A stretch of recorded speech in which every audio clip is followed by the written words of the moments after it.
Hello बच्चों, चलिए प्रश्न को पढ़ते हैं। पी ब्लॉक के प्रत्येक आवर्त में तत्वों की अधिकतम संख्या क्या होती है? हमसे आवर्त सारणी के अंदर पी ब्लॉक के तत्वों की बात पूछ रहे हैं, के बारे में पूछ रहे हैं। मुख्य अवधारणा पहले देखते हैं।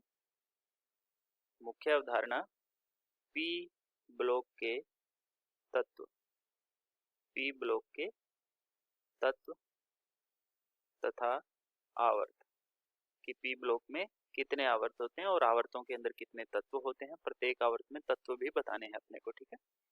तो हमारे पास ये प्रश्न है कि पी ब्लॉक में पहले हम देख लेते हैं कि पी ब्लॉक में वर्ग कौन कौन से होते हैं। तो वर्ग संख्या 13, 14, 15, 16, 17 और 18, 18वें वर्ग तक हमारे पास क्या होते हैं?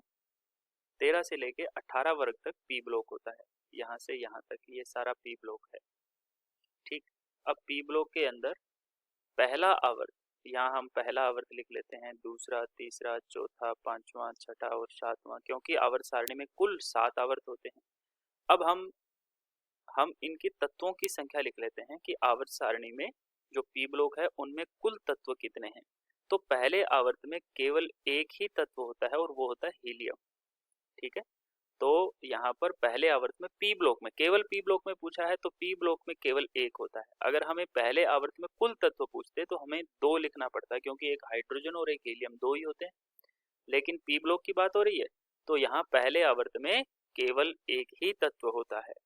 दूसरे आवर्त में जो पी ब्लॉक है उसमें 6 तत्व होते हैं, तीसरे में भी 6, चौथे में भी 6, पांचवें में भी 6, छठे में भी 6 और सातवें में भी 6 तत्व होते हैं। तो अब अधिकतम संख्या जो है वो कितनी है?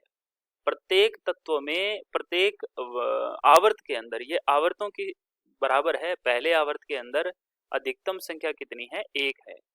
दूसरे आवर्त के अंदर अधिकतम संख्या कितनी है? 6 है। तीसरे आवर्त में 6 है। तो अधिकतम संख्या ही हमने लिखी है कि इनमें ये अधिकतम संख्याएं हैं, ठीक है। आशा करते हैं आपको समझ आया होगा। धन्यवाद।